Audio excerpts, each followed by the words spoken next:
Glória a Deus. Quero cumprimentar todos os irmãos com a paz do Senhor. O meu nome é Diego Silva e você está no canal Soldado do Eterno. Que os irmãos possam se inscrever no canal, dar um like, E também os irmãos possam compartilhar essa mensagem com outras pessoas. Queridos, hoje eu quero deixar uma mensagem de Deus aos vossos corações, que se encontra no livro de Números, o capítulo de número 21, e o versículo de número 4 até o versículo de número 9.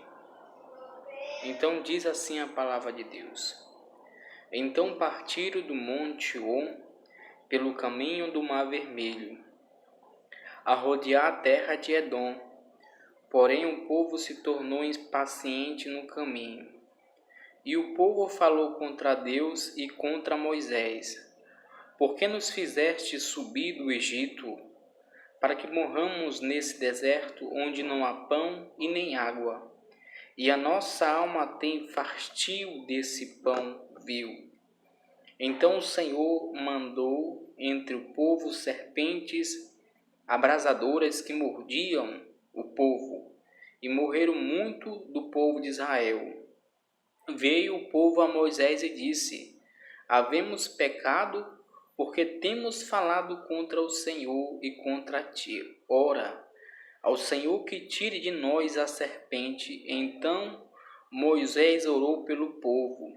Disse o Senhor a Moisés: Faz uma serpente abrasadora, põe-na sobre uma haste, e será que todo mordido que a mirar viverá. Fez Moisés uma serpente de bronze e a pôs sobre uma haste. Sendo alguém mordido por alguma serpente, se olhava para a de bronze, sarava. Amém. Queridos, a Bíblia diz que existia um povo, que era o povo de Israel, o povo hebreu, que vivia escravizado no Egito. E pela misericórdia de Deus, o Senhor tirou o povo, a nação de Israel do Egito, rumo à terra de Canaã. Só que nessa caminhada do Egito, saindo do Egito para chegar a Canaã, levaria algum tempo. E esse tempo nada mais era do que um deserto doloroso. E dentro desse deserto, nós podemos observar que Deus alimentava o seu povo, dava água para o seu povo e nunca deixou o seu povo desamparado.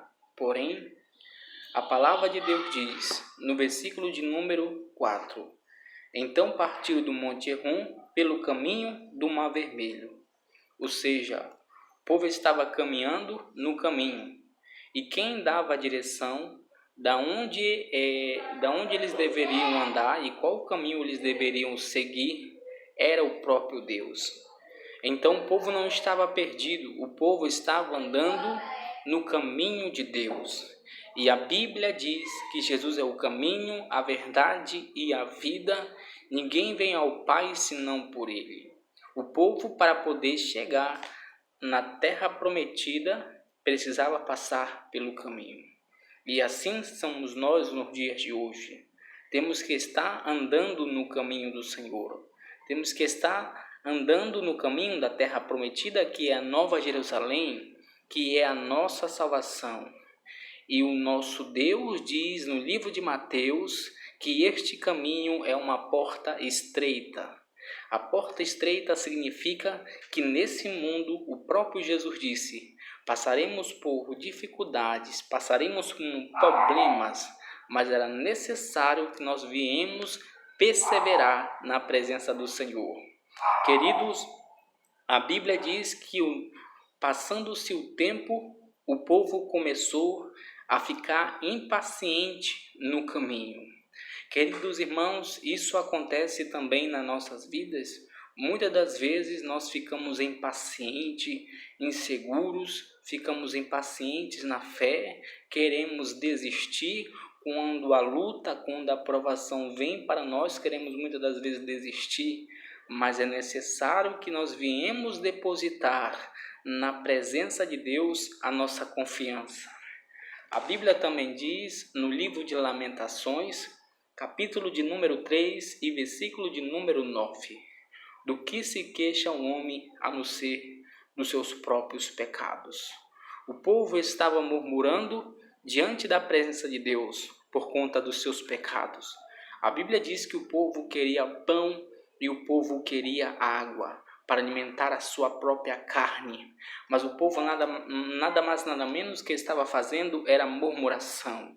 E a Bíblia diz no livro de 1 Coríntios, capítulo 10, no versículo 10, que a murmuração é um pecado diante de Deus e os murmuradores não entrarão no reino de Deus. Queridos irmãos, nós temos que aprender a agradecer a Deus não somente pelo pão de cada dia, mas pelo ar que nós respiramos, pelas provações e pelas lutas do nosso dia a dia. Então diz assim a palavra de Deus no versículo de número 6. Então o Senhor mandou entre o povo serpente abrasadora que mordera o povo, e morriam muitos. Queridos irmãos, devido à murmuração do povo, o Senhor permitiu com que serpentes venenosas aparecessem no meio do caminho e mordesse aquelas pessoas que estavam murmurando. E aí entra aquele versículo bíblico que a palavra de Deus diz que o salário do pecado é a morte. Aleluia! Porque Deus permitiu com que serpentes viessem ali envenenar e matar pessoas, porque eles estavam murmurando, eles estavam no pecado da murmuração. E a Bíblia diz que o salário do pecado é a morte. E Deus permitiu com que aquele povo viesse ser destruído para que servisse de exemplo para mim e para você. Aleluia! Como queremos bênção da parte de Deus se nós não paramos de murmurar? Como queremos que as portas de Deus se abram se nós não paramos de reclamar, de murmurar, de cochichar? Queridos irmãos, temos que aprender a agradecer. Enquanto nós compreendermos e aprendemos a agradecer, Deus é fiel e justo para abrir todos os tipos de porta. Aleluia! E o versículo diz que o povo veio até, no versículo 7, o povo foi até Moisés questionar Moisés. E a Bíblia diz que Moisés orou ao Senhor e Deus deu uma direção para com que Moisés viesse levantar uma serpente de bronze. E quando o povo olhasse para aquela serpente, toda vez com que eles viessem ser envenenados, eles seriam curados das suas lepras. Queridos irmãos, a palavra de Deus diz que todas as vezes que aquelas pessoas foram envenenadas, eles foram curados de sua lepra, porque eles olharam para aquela serpente. Nós não temos mais uma serpente de bronze, mas o Salmo 121 diz: elevo meus olhos para o monte, de onde virá o meu socorro? O meu socorro vem do Senhor, que fez o céu e a terra. O povo de Deus tem que olhar para Jesus, não olhar para o homem, porque o homem é falho. Querido irmão, o segredo da vida eterna está em Jesus. Olhe para Jesus, olhe para Jesus. Você quer ser salvo? Olhe para Jesus. Você quer ser abençoado? Olhe para Jesus. Não somente no olhar com o nosso olhar carnal, porque nós não, devido à nossa natureza pecaminosa, nós não suportaremos olhar para o Mestre. Mas olhar para Jesus significa obedecer a sua palavra que ele deixou para nós através dos seus profetas. Que essa mensagem possa abençoar a sua vida, o seu lar e a sua família. Que Deus abençoe.